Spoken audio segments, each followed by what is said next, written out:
I'm Kirby Fugglesby. I work at the University of South Dakota as their technology transfer officer, and we're really fortunate to have Sophie Alcorn here today giving us a presentation about pathways to entrepreneurship for international students as part of our NSF Corps Great Plains Innovation Week.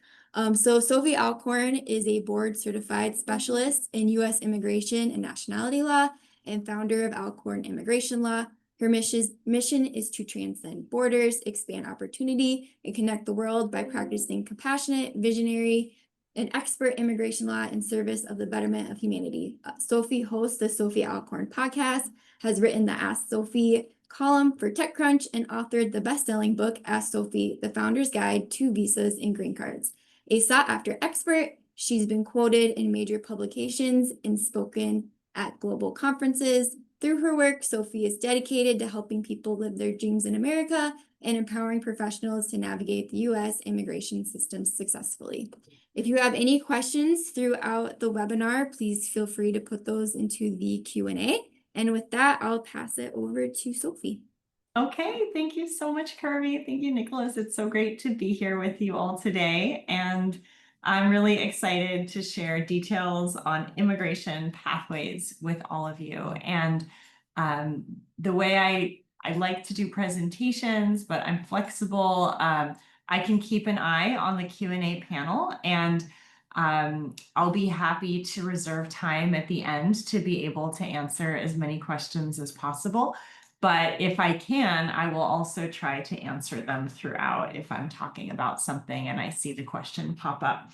And we're scheduled to spend an hour together, and I'm really looking forward to your questions. We'll cover visas after the university and beyond, and then also green card pathways. And we can talk about anything else that's top of mind for you, how to potentially build a startup while you're still enrolled in school and leverage those legal pathways, or to do it after, and anything else you need about helping a spouse or children or anything, you can put it in the chat window. And this is being recorded. I think the university will be sharing it, but I do recommend that you list yourself as an anonymous attendee for any questions that you put into the Q&A. Okay, so we'll go ahead and get started. So I'm a lawyer, so here are my lawyer disclaimers. This presentation is an educational service by Alcorn Immigration Law. All information discussed should not be construed as legal advice for any specific action and is an overview only. Please be sure to consult a knowledgeable professional for assistance with your particular issue. So anything we talk about here is just of a general nature. I'm not actually telling you what to do. I can't know the full facts of your situation, especially if you're anonymous, and it's not attorney-client privileged or confidential. So you would definitely need to speak with an attorney one-on-one for any specific guidance on what you should actually do with your life. We're happy to chat with you. That's what the QR code is for, and I'll also share my contact information at the end. But there are many wonderful immigration lawyers out there who would be delighted to support you, but that when it's a one-on-one situation, then a lawyer can actually advise you. And by way of background, thank you so much, Kirby, for the nice introduction. I really appreciate it.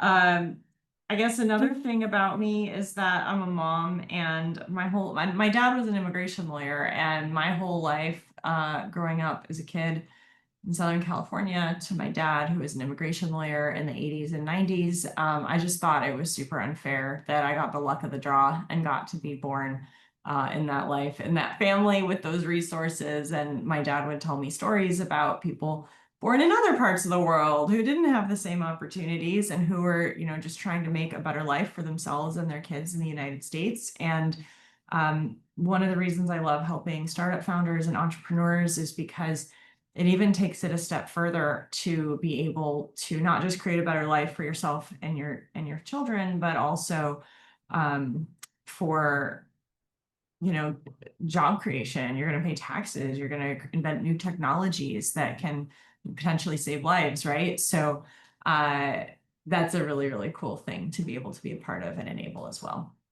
And people come to this immigration system with a variety of goals. So wherever you're at, please be assured it's completely normal. Some people are motivated specifically to create new technologies, to localize their business endeavors from another country into the US and find US product market channel fit.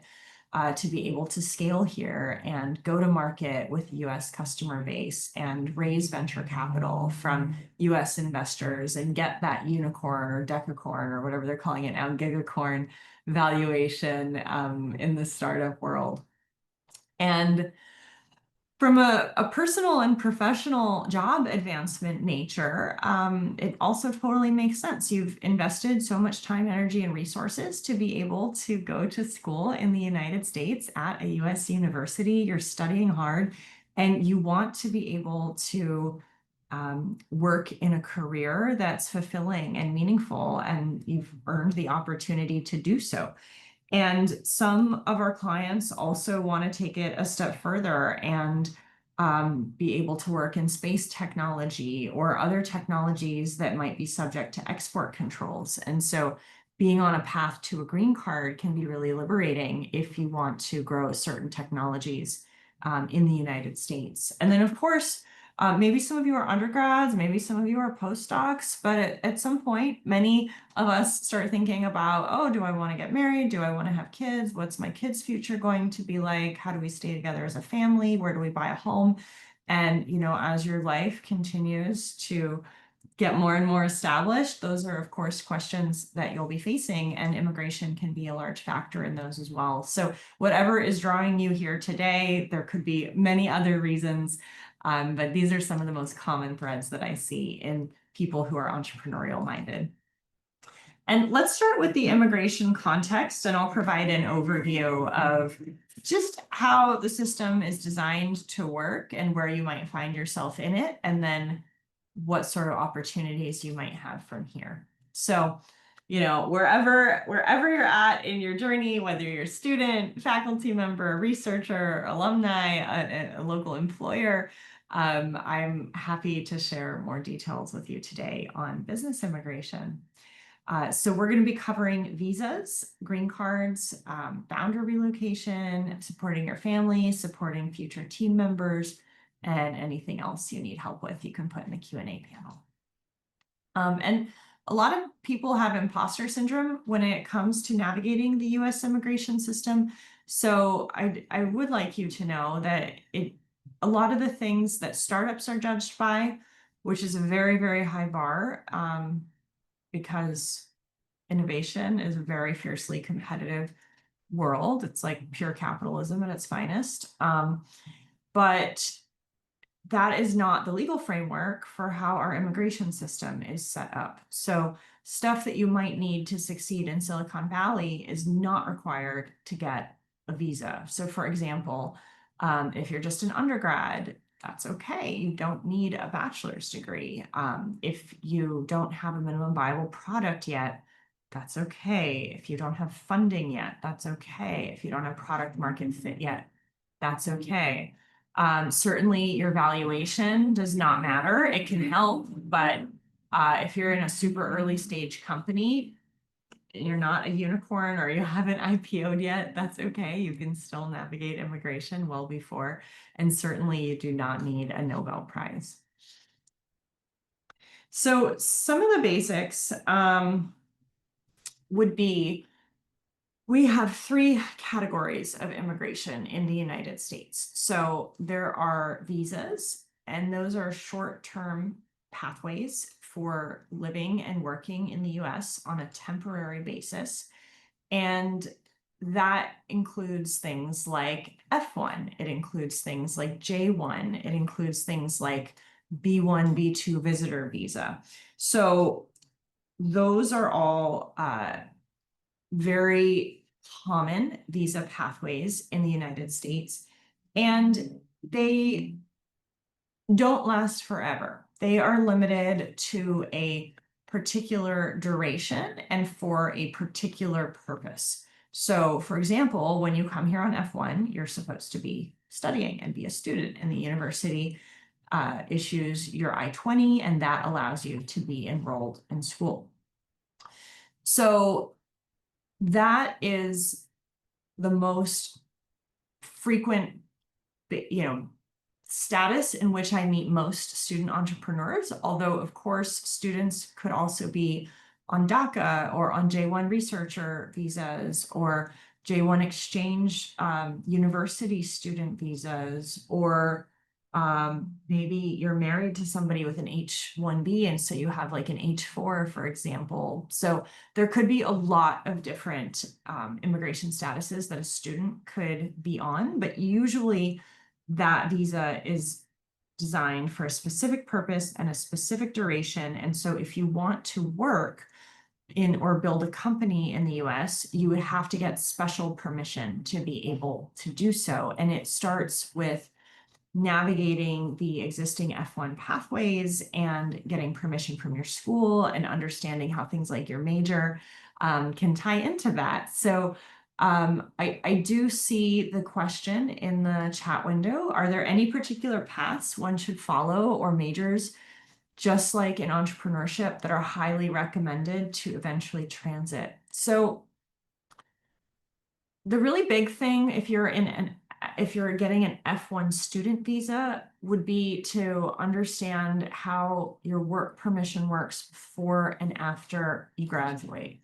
So before you graduate, and you would have to talk to USD about if you qualify and when you could get it. But before you graduate, there is something called curricular practical training that you might be eligible for. This is typically to have a job or do research under or an internship under the guidance of an advisor.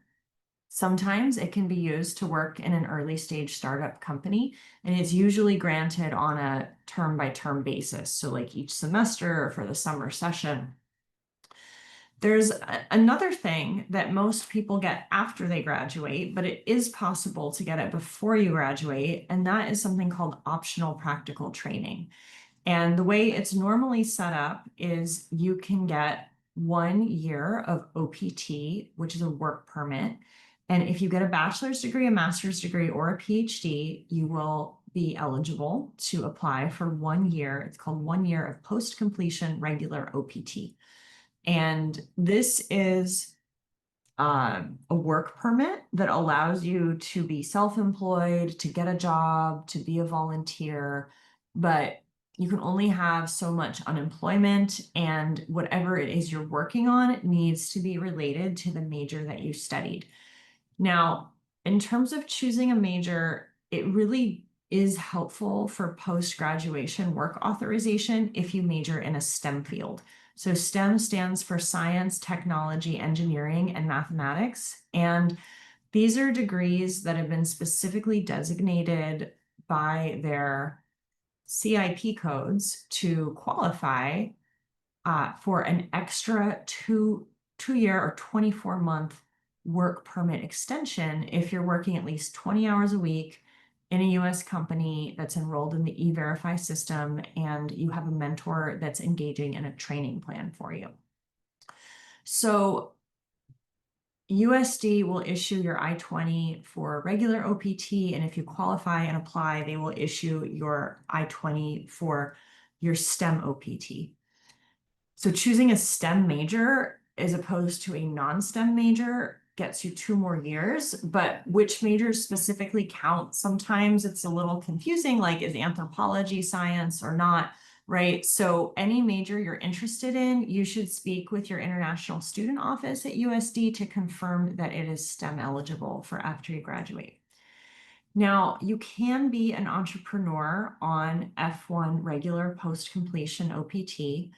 If you want to work in your own company for STEM OPT, it's a little bit more complicated. We have to ensure that more requirements are met, but it can be done with the permission of your school.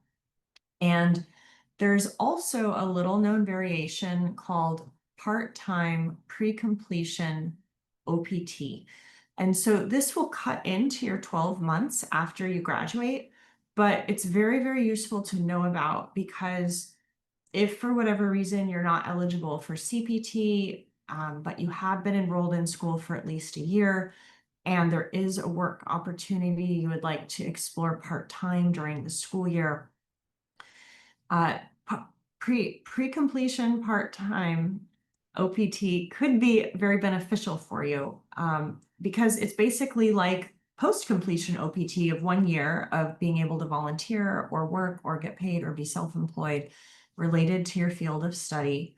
But there is a caveat, which is it's not unlimited. So anytime you use part-time pre-completion OPT, it reduces at a 50% rate your 1 year of regular post-completion OPT. So for example, if you use 8 months of pre-completion part-time OPT, you subtract 4 months of regular OPT after you graduate. So you have 8 months of regular OPT, and then you would have to apply for the STEM extension before your 8 months of regular OPT expires. So it's great, but you definitely have to use less, I would say less than 20. I think to be safe, you would need at least 2 months of regular OPT after you graduate, so you can quickly turn around and file the STEM OPT. So I would recommend using no more than 20 months of pre-completion part-time OPT. So you kind of want to time it before your graduation so you don't have to stop working and have a gap if you're building up momentum to be working on your own company. But happy to chat more about that in the Q&A. But definitely to the question, pursuing a STEM field of study is critically important to unlock 2 years of work authorization for STEM OPT. So that's a lot about visas. Happy to share more there through the questions. And then we'll also be discussing green cards later. That's permanent residence, and that is how to eventually become a citizen after you've had your green card 5 years and sponsor your parents. Getting a green card is usually company sponsored, but it can also be family sponsored. There's a lottery. I'll talk a little bit about that more later. So in general, most of you are in the position where you're here in the US on a visa, and we're going to be navigating different visa pathways for you with the hopes of getting you a green card so that one day you can become a citizen. But if you're ever in a position where you need to go back home to take care of family matters for a few years and you're no longer in the US as a student or working, I would just like you to know that it still is possible for you to apply for a green card for yourself from another country, even if you're not living here and working here at the present time. So if you ever need to file for a green card from another country, that's an option as well. So let's talk about the immigration options to live and work in the US before you get a green card that are outside of F1 and J1.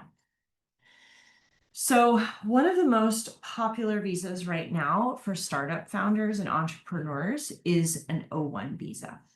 And we can do this in 2 different categories. There's the O1A for extraordinary ability in business or science. And there's also the O1B for people in the arts. And in the world of science and technology, the arts can often include design, technology, and product design. So for example, if you're in UX UI design, you might have a double option of pursuing an O1A for engineering or an O1B for the arts. And we kind of guide you based on where your evidence is strongest. Now, it does require a job offer to get an O1 visa or a company to work at, but it's actually very flexible when it comes to self-employment if we use an agent to sponsor you, and I can share more about that. And basically, in order to qualify, you have to meet at least 3 out of 10 criteria. And I'll talk about what those are. But the whole reason why an O1 is popular is because you have a lot of job flexibility. There's no minimum salary. It's a great stepping stone to a fast-tracked green card. There's no lottery.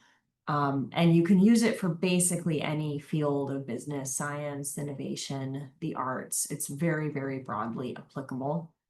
And it's one of the more predictable visas in how the government is adjudicating the petitions right now, and it's one of the more consistent pathways to get a favorable outcome for a visa case if you're applying. So what are these types of things you have to do in order to become qualified? Well, I'm sure there are researchers and scientists and professors here. So you guys almost have it easier, because if you've been doing research in a lab and publishing papers that are peer reviewed, and you've become a peer reviewer yourself, and your work has citations, that's like a very tried and true pathway for you to become qualified for an O1 visa. So this slide focuses more on the uncommon path, which is for entrepreneurs to become qualified for an O1 visa. Now, the same categories are for everybody, whether you're in research, entrepreneurship, other types of business. And these categories are awards, memberships, what you've created, being a leader, getting publicity or media coverage about your work, being a judge, being an author, earning a high amount of money.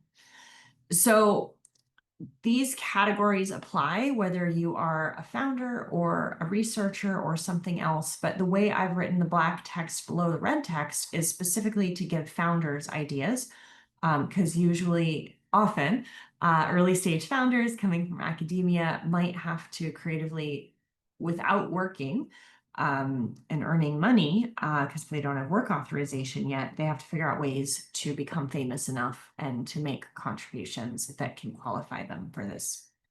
So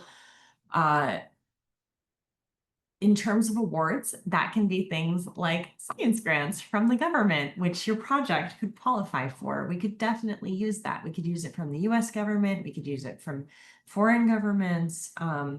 But any type of grant funding, any competition you've won, we would definitely want to utilize that fully to help give you as many options as possible.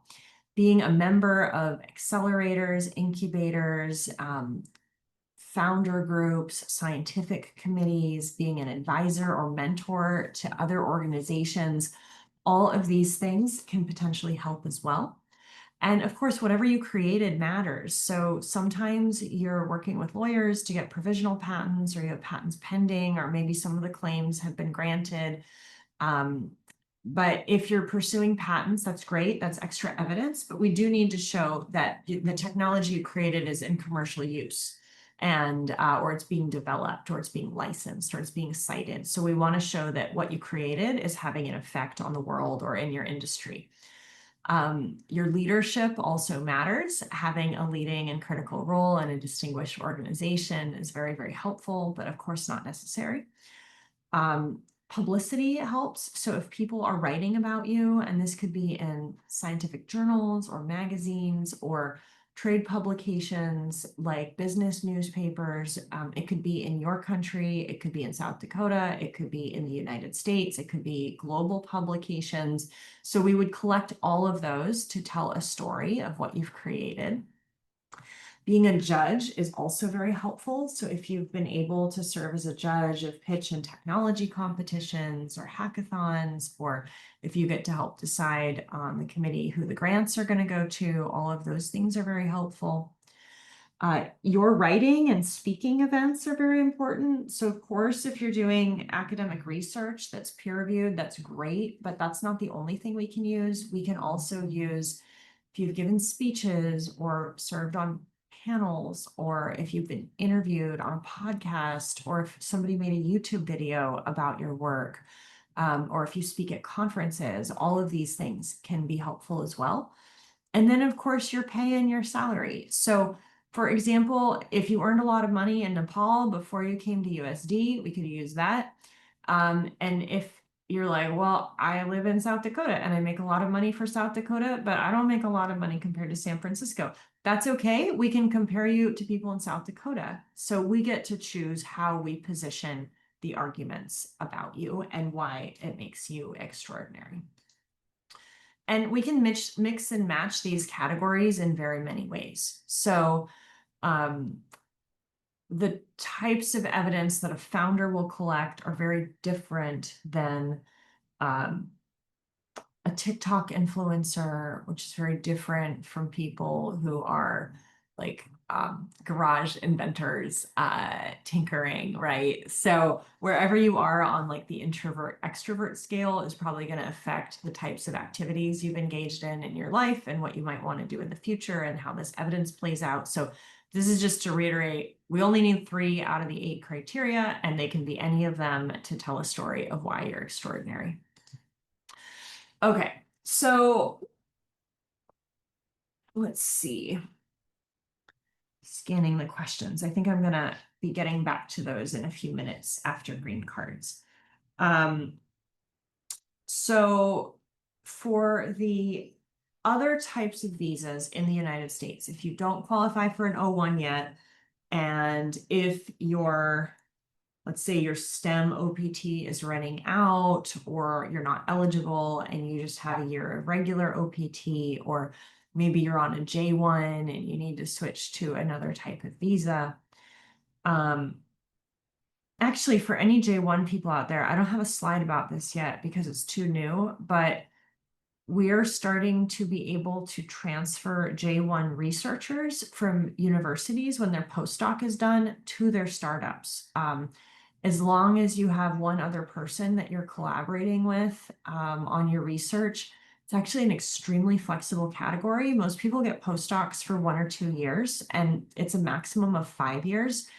And it's like, even if you don't have a startup incorporated yet, like that, or if there's no funding, there may still be a way to get you several years of J1 as a researcher. So if you do have a J1 in research or something else, that could be something for us to talk about as well. But there are other types of visas. There are visas for trade and investment, like the E1, E2. There's a lot of countries that don't actually have treaties to the US for this. So, for example, the biggest countries that don't have treaties would be China, India, Brazil, Russia. Many Western European countries have these types of treaties with the US, Japan, Australia, New Zealand, Israel. And also there's just several countries that might have a visa, like Armenia, or I think some of the stands countries do. Pakistan has one. So you kind of just have to check. But this visa is great if you are owning more than 50% of your company by citizens of your home country. And then it's really great if you need to hire other people with the same citizenship. But if you're planning on doing the Silicon Valley VC hockey stick growth blitzscaling thing, your equity will probably dilute too quickly. So it's probably not a good idea to be in this status because it can become invalid if the percentage of ownership of the company from your home country dilutes below 50%. So you kind of got to keep an eye on this one.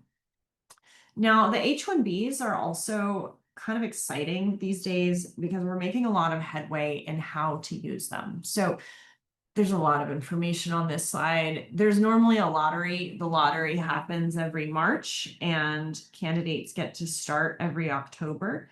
And this is the most used category by recent graduates in the United States. And it's also part of, there was like a corporate job track where if people went to school here, they would try to get a job at a big company, and the big company would put them into the H-1B lottery every year and then sponsor them for a green card. And that drew a lot of people into computer science and working in big tech companies. But I think the landscape for that has kind of shifted over the last 5 years, especially because there have been a lot of layoffs in that sector. And so now people are thinking of utilizing this visa in different ways.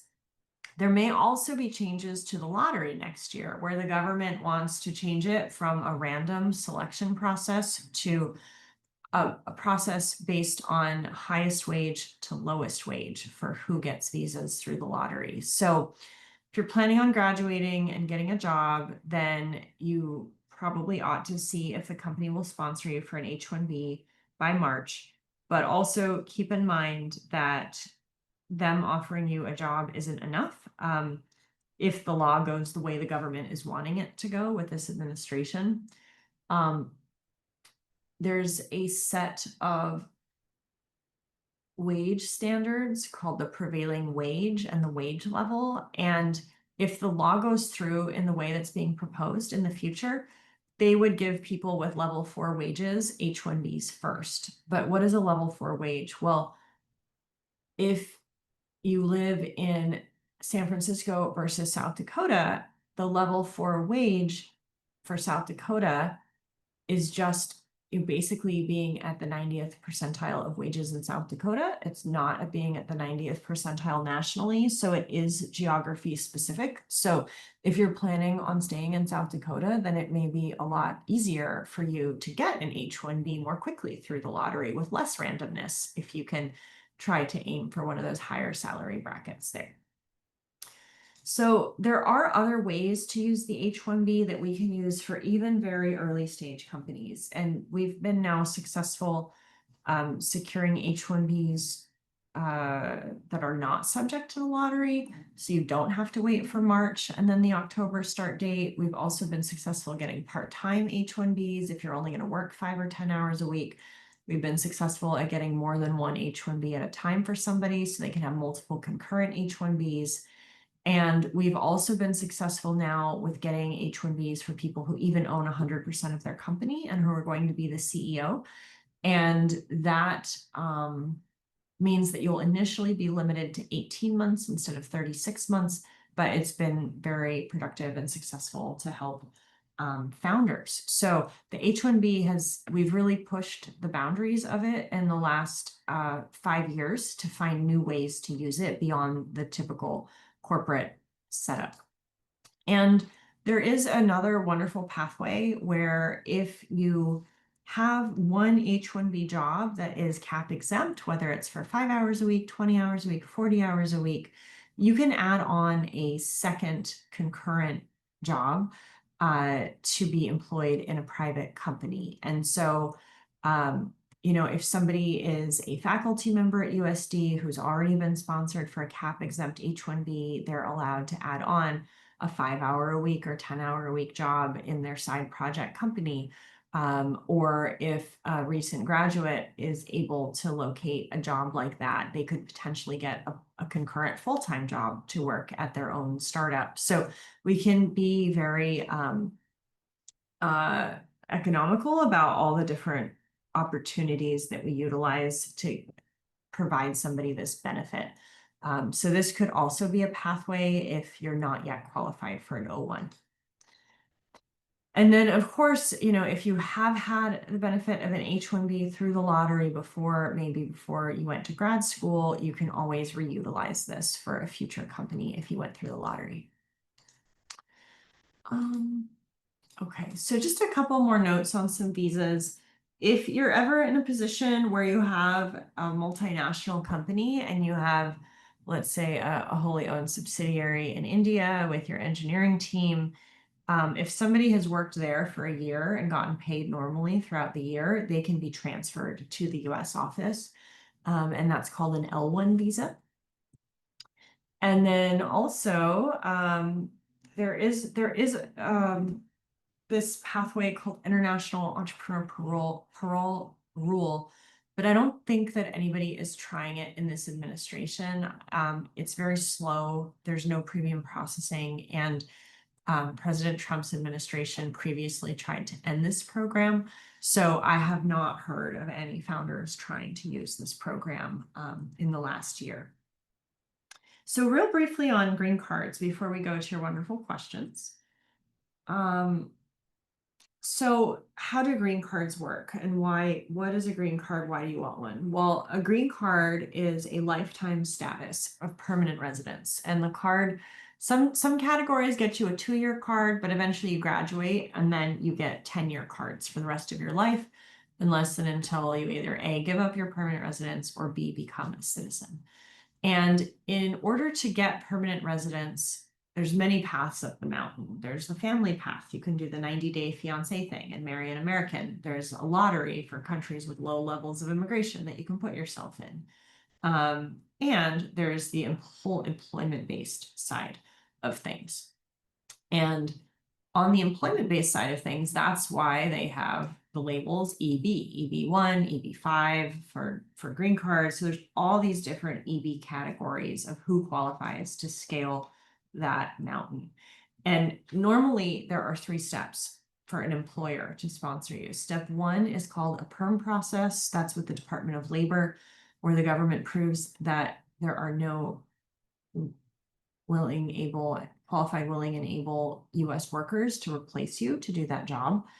If they're not able to if the company isn't able to find anybody, then you get to move on to step 2, which is where the company says, oh, hey, we couldn't find anybody in step 1, but we found a great person for step 2. Please let us hire them.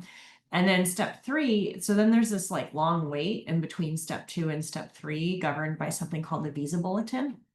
And then when you get to step 3, there's the adjustment of status process if you're in the United States. And that's where you, your spouse, your kids, you can all apply for green cards together.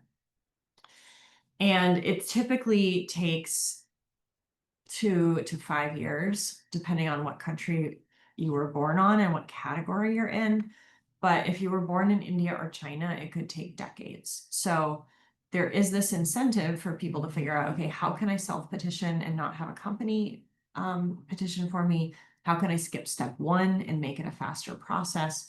And so basically there are 2 types of green card pathways that don't involve step 1. And so I'm going to be talking to you about those in a minute here. But in general, the most common categories for companies to sponsor you would be the EB2 with perm or the EB3 with perm. If you've got $1 million to invest, you'd be interested in the EB5. It could be replaced by something called the gold card. There's been a lot of media attention about that, but it's not a real thing yet. And if you're working in research or as a professor, or if you have a multinational company, you could qualify for the EB1B or the EB1C, which are also fast track green card pathways. Basically, EB1 is faster than EB2, and those are faster than EB3. EB5 is kind of separate. And so we're going to be talking about EB1A for extraordinary ability and EB2 NIW because those are the 2 that you can get by yourself. So the EB1A is the fastest and the hardest, and it is very much like the O1 visa for extraordinary ability, and it optimizes for speed. So the green card itself is the petition, the I-140 EB1A petition is adjudicated in 15 business days, which is like 3 calendar weeks. And then if you're not from India or China, you can pretty quickly file your adjustment of status application, which here would be step 3. And that is taking 12 to 36 months based on the published adjudication times from the government right now. Although weirdly and amazingly, we just had a family get their green cards in 6 weeks. So like wonderful things can happen still. So the EB1A, you basically have to show that you have 3 of those criteria that we talked about for the O1, but it's held to a higher standard. You have to show a longer sustained accomplishment of success in your industry and greater notoriety and like multiple successive achievements. But if you had an O1 first, it's often easier to prove that you're qualified for an EB1. EB1B, we mentioned if you're going to work at a private company as a researcher or as a faculty member at a university, the organization could sponsor you for an EB1B. In order to be a researcher, there has to be at least, I think, 2 other researchers working at that private company if you're going to go that route. And then the other really popular pathway, I saw somebody in the questions has started their EB2 NIW, but this is a green card pathway for people whose future work will be in the national interest. And this is probably a 3 to 4 year process right now if you were not born in India or China. And there are lots of different types of pathways that could qualify for this. But right now, the ones that the government is most interested in approving are green cards for researchers and green cards for entrepreneurs. But it's not enough to intend to do this in the future and have a solid plan for it. You also have to show that you're already working in a startup, you're already working in research, you already have traction, you already have accomplishments, you already have the legal authorization to be doing this in the US, and that you're going to be continuing to do it. So this is great if you're not in a rush to get a green card, you're not from India or China, and you don't qualify for an EB-1 yet, and you are working in research or as a founder. And for some people, the trade-off might be, I have to be heads down and invent. I can't go on a speaking circuit and go judging competitions and writing stuff. I just need to be doing my work, and I'm okay waiting a couple more years for my green card. So that could be a trade-off you want to make. So before we get into the questions, I'll just share a little bit more information about some of the things I've created and how they might be helpful. So I do have an online class. It's called Alcorn, it's called Alcorn Academy, and I'll also put the link in the chat window, but the QR code is there as well. So this is a 15 video online class. It used to charge for it, but I decided, I'm going to send it to Kirby and she can put it in the chat window for us.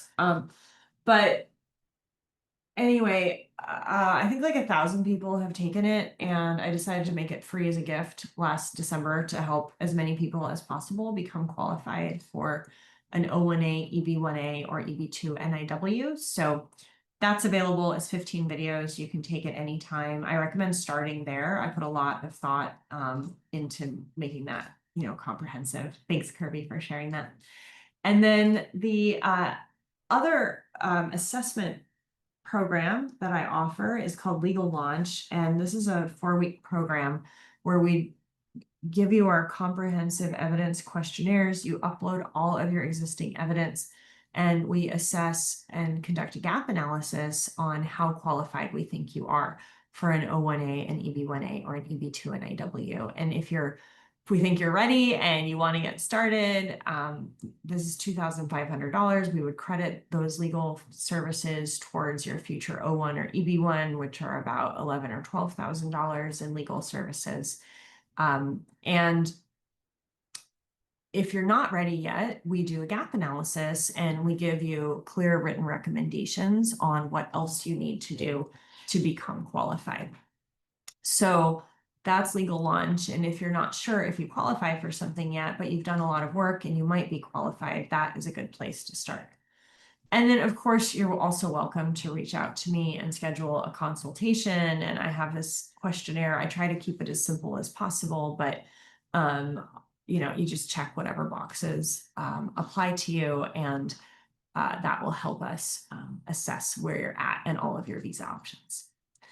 And then I've kind of mentioned some of the prices. Most immigration lawyers charge on a flat fee basis, not hourly. There are government filing fees. There may be other things you need as well.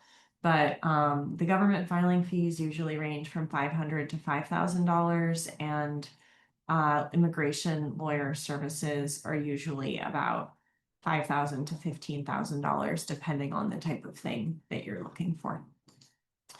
Okay, and so I'll go to the Q&A, and while we do that, I'll just leave up our contact information in case you'd like to get in touch for anything.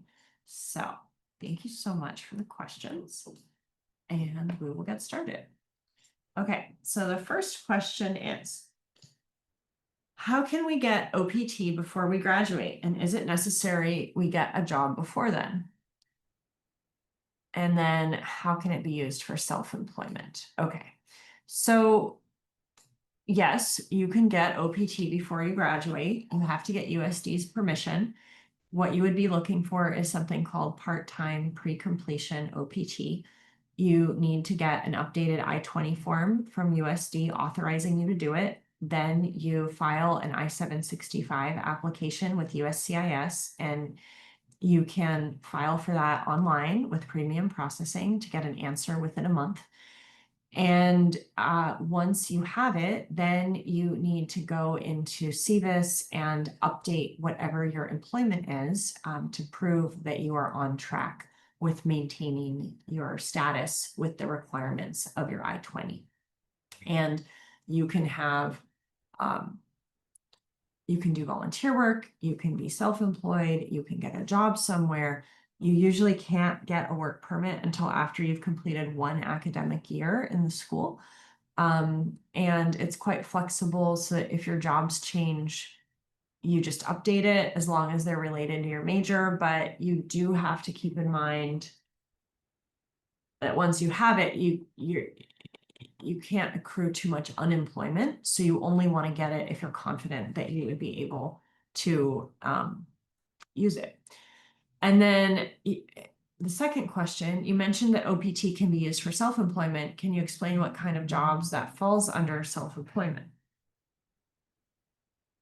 Well, most people would get a job at a company that would put them on payroll and pay them for the number of hours they work and overtime, right? That would be a typical job that you would get out of college, which you could certainly do on any type of OPT.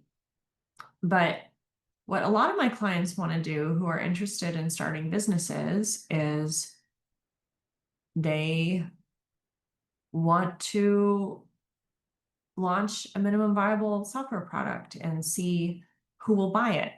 And they just want to get money in Stripe Atlas from their website. And that could be construed as working without authorization if you don't have pre-completion part-time OPT, because you're launching a service that is generating value for you, right? And so maybe that person is not ready to incorporate a company yet, and they don't know how to raise funding, or they need time to do that, right? So that could be considered self-employment. Also, if you're a contractor, and consulting for different companies, that could be considered self-employment. So there's a lot of things that could be considered self-employment. Okay, the next question is, I am currently an international student in the United States on an F1 visa. Welcome. I recently completed the NSF I-Corps training program. Okay, congratulations. That's wonderful. And you would like to open a company to commercialize your research. Okay, fabulous. The university informed you that while you may establish the company, you cannot legally work for it under your current visa status. You would need to hire employees instead. In addition, my I-140 petition under the EB2 NIW has been approved. Congratulations. But due to the backlog, you must wait before filing your I-485 adjustment of status, and you expect to graduate around the same time. Okay, well, this would be a situation where, depending on if you're an undergrad or a grad student, I would be happy to help you facilitate the possibility of getting part-time pre-completion OPT, or investigating whether CPT is viable, or investigating whether you would be qualified to switch to an O1 visa and work legally at the company before you graduate and continue your studies, or potentially get an H-1B with not through the lottery. So there are a variety of ways to handle this. I think the advice you got is prudent and very safe and correct. Like right now, with only an F1, you should only hire people to work at the company. You should not work there. You don't have work authorization. But I think there are possible ways to explore legal pathways for you to be able to work at the company you created.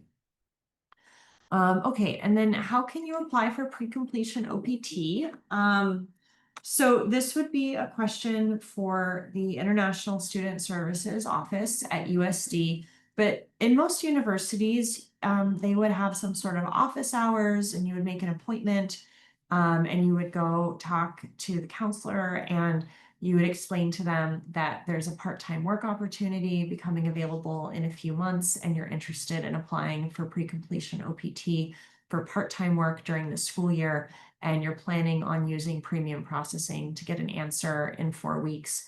And then they would issue an I-20 form to you, and then you would use that to file for your I-765 online with premium processing. And if you'd like our support with that, you're welcome to engage us, and we're happy to help you on that. Okay, more questions. how can I legally open and manage a company under my current F1 status? Well, you can open it. You could hire a managing director to run it, but then we talked about how you would need work authorization to work there. And then are there options such as CPT, OPT, STEM OPT, or another pathway that would allow you to work for your own company until you're eligible to adjust status? Absolutely. We talked about that. CPT, part-time pre-completion OPT, regular post-completion OPT, STEM OPT, potentially an O1, potentially an H1B, potentially other types of visas. And then the final question here, any compliance considerations I should keep in mind to avoid jeopardizing my immigration status? Yeah, don't work without authorization. Figure out a legal pathway for you to be able to do this. Sounds like there's a lot of great potential here and we can figure it out. Can a religious institution sponsor you for an H-1B? It can. It would typically have to go through the lottery. And if you do want to work for a religious institution, they have their own special type of visa. It's called an R visa, for religious worker visa. And it's a lot easier than an H-1B in a lot of ways. So the thing to explore with them is whether they would sponsor you for an R visa. Now there's a question about F1 reinstatement. Somebody put in their application in June, but it hasn't been reviewed yet. Are they working on them these days? They're very slow. It can take a very, very long time. I don't do too many of them, so I don't know the current processing times, but that would be a question to go to International Student Office Hours at USD for, and or your university for, and ask if they have any insights on the latest processing times, or let's see if USCIS publishes that.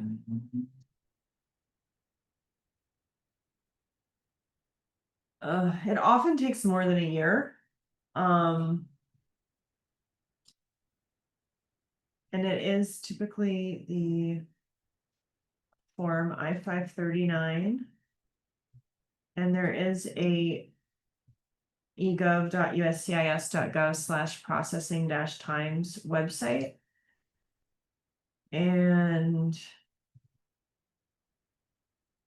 there's no specific, oh, yes, there is. Reinstatement to student status. There we go. Processing time. It says 80% of cases are completed within 6 months. So if you filed in June, you probably should check back in January if you haven't heard anything yet. Okay, next question would be, I had a company back in my home country which made 3D items and we partnered with big clients. That's cool. I now major in business analytics. Can I do that on pre-completion OPT? So you have to be careful because certain types of technologies are subject to export controls. So I believe that 3D printing, manufacturing 3D printing technologies is on the export control list. So if you're doing something like sales, you might be able to do that. But if you want to actually like create the hardware that 3D prints, 3D printers, or any other control technology, we have to get involved with another lawyer that does export controls to make sure that you don't need additional licensing to do that on a visa. But you know, if you're doing like, since you're majoring in business analytics, if you want to do like a service job for sales or marketing or something in that industry, that may work. But if you're trying to start a 3D printing company, you might have to be more cautious. We should talk about that more. Okay, can I please elaborate on the visa legalities involved to initiate a startup during F1? Well, I've talked about that extensively. You need to get work authorization from your school first. If you have work authorization, then it's easier to start a company and work there. Sometimes people start a company first, but then it can be challenging because you could be accused of having worked without authorization. So you just have to be very careful, and I'm happy to talk to you more about that. Can I speak a little bit more about the difference between pre-completion OPT and post-completion OPT and its implications as regards to timing? Okay, yeah, so like when you're enrolled as a student, you can only get it part-time, and every 2 months of part-time deletes 1 month of full-time after you graduate. So if you use 10 months of part-time before you graduate, it's gonna remove 5 months of full-time after you graduate. And normally you get 12 months of full-time after you graduate. So if you use 10 months of part-time before you graduate, and you do 12 minus 5 to get 7 months of full-time after you graduate, and you just have to monitor your own end date so that you're applying for STEM OPT on time. What will be the steps for a final year graduate without work to start the EB-2 visa process, since it depends on skilled workers? Well, you would be looking at the EB-2 national interest waiver process, and it's really only a good idea these days if you're already an entrepreneur or a researcher. Otherwise, you'd have to get a job in a company that would sponsor you for the perm process. Are there any exceptions or special considerations that would allow me to file the I-485 before the priority date becomes current? No, unfortunately, there are not. For virtual items, that probably is not subject to export controls. Do we have any free CV evaluations for the green card process, and how much does a gap analysis consultation cost? I mean, you can just reach out to us to book a consultation, and I can let you know if you need to do legal launch or if you're already ready for an O18 EB1A or EB2 NAW. And this process is 4 weeks with several meetings, and it's $2,500, and the same QR code gets you to complete our questionnaire, and from there we'll schedule a consultation. And I see Kirby, and so you know, I don't know why companies don't want to do internships for you. You can, with caution, do CPT in your own startup if you qualify. Talk to me. Do STEM students have advantage over those with non-STEM? Yes, because you get 2 years of STEM OPT. And thank you for the additional context. Okay, Kirby, I've answered all the questions. Good job. Thank Those you. are some great questions. To end, thank you, Sophie, for the wonderful presentation, and to everyone that joined today and asking some great questions. A recording of the webinar will be available to everyone that has attended. And that concludes our webinar. So have a great day. Thanks so much, Kirby. Thanks for having me. Thanks, everybody. Keep in touch.